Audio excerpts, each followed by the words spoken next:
सम्मानीय सभामुख महोदय, प्रतिपक्षका आदरणीय पूर्ववक्ता नेतागणहरूको धारणाप्रति सहमति र समर्थन गर्दै म अलि पृथक ढङ्गबाट आफ्नो धारणाहरूलाई यो सम्मानित सदनमा राख्न पनि अनुमति चाहन्छु। सम्मानीय सभामुख महोदय, रासपाले फागुन 7 गते सुर्खेतबाट प्रतिनिधि सभा निर्वाचनका लागि 100 बुँदे बाचा पत्र घोषणा गर्यो। यो पार्टीको राजनीतिक कार्यदिशा तथा नीति कार्यक्रम थियो। त्यसको राजनीतिक लक्ष्य संघीय सरकार तथा प्रतिनिधि सभामा रासपाको एकल नेतृत्व स्थापित गर्नु थियो। परिणामतः रासपा उक्त लक्ष्य प्राप्त गर्न सफल भयो। सम्मानीय सभामुख महोदय, प्रतिनिधि सभा तथा संघीय सरकारमा आफ्नो एकल नेतृत्व स्थापित गरिसकेपछि रासपा सरकारले निर्धारित अधिवेशन स्थगन गरी 8 वटा अध्यादेश जारी गर्यो।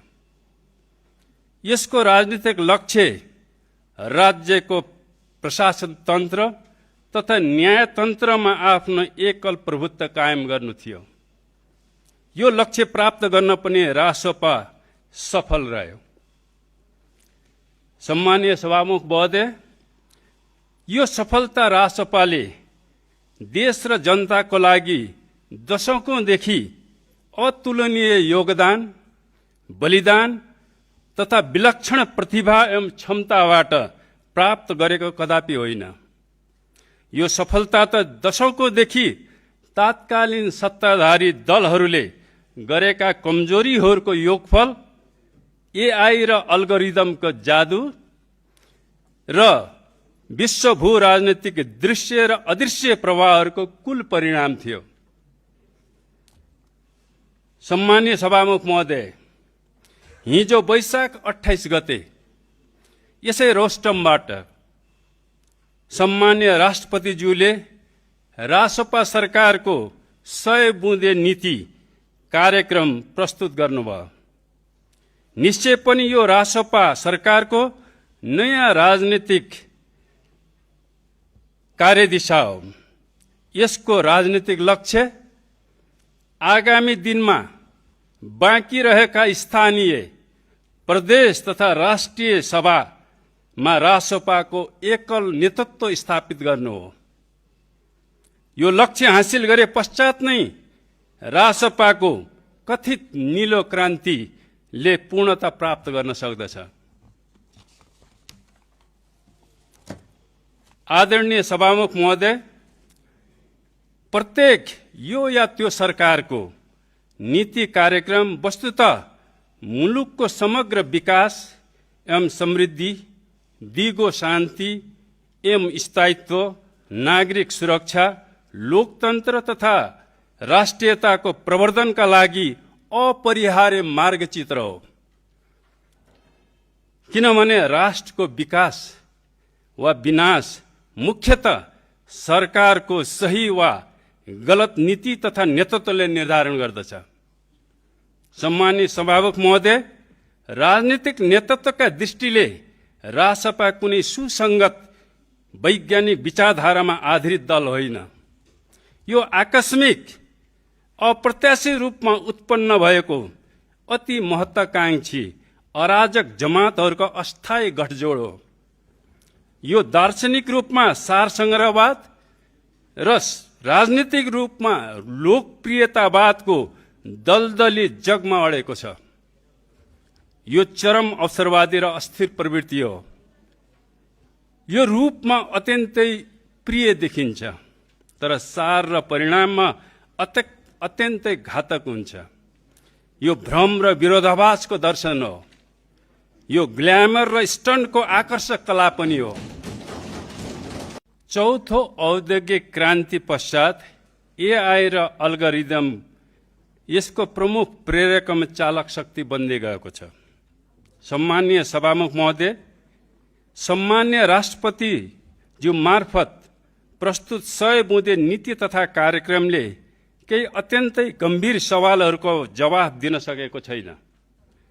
राष्ट्रिय झण्डा ओढेर देश जलाउने देशद्रोहीप्रति यो नीति तथा कार्यक्रम आश्चर्यजनक रूपमा किन मौन छ? देश खरानी हुँदा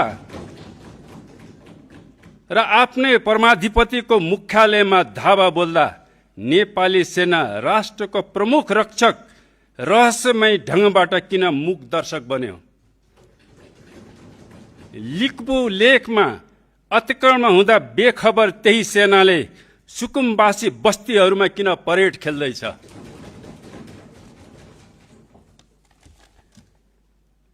असङ्ग नीतिको खिल्ली उडाउँदै सशस्त्र टिओबीहरूको ताण्डव नृत्यप्रति यो नीति तथा कार्यक्रम किन चुपचाप छ? निरङ्कुश पञ्चायत ढाल्दा शहीद विद्यार्थीहरू, गणतन्त्रका लागि लड्दा आफ्नो जागिर गुमाउने शिक्षक, कर्मचारी र पेशाकर्मीहरूको सङ्गठित हुने मौलिक अधिकार बलात् खोसिँदा यो नीति कार्यक्रमको घण्टी किन बज्दैन? ऋण लिएर विकास हुन्न भन्नेहरूले सरकारको पहिलो बैठकबाटै अरबौं ऋण स्वीकृति किन गर्छन्? शिक्षा, स्वास्थ्य, सहकार्य आदि संस्थाहरूको नियमनको नाममा बलात् स्वायत्त हनन हुँदा किन मसानघाटको मौनता?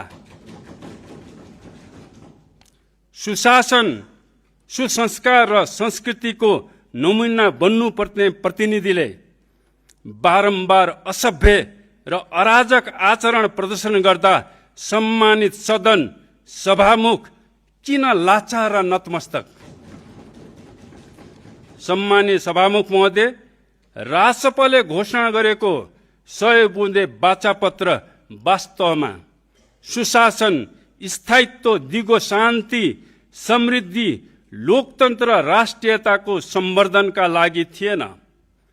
ऐतिहासिक घटनाक्रमले अकाट्य रूपमा के साबित गर्यो भने त्यो वाचापत्र राजसभाको अधिनायकवाद स्थापित गर्ने डिजाइन थियो। त्यसले वस्तुतः नेपाललाई भयंकर दुर्घटनातिर धकिलिरहेको छ।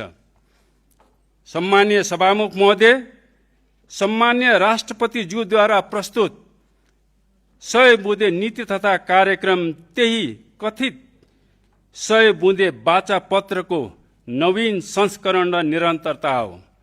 त्यसैले राष्ट्रलाई असाधारण सङ्कटबाट बचाउन यसलाई समग्रमा खारेज गर्नुपर्छ र पूर्ण संशोधन तथा पुनर्लेखन गर्नै पर्दछ। धन्यवाद।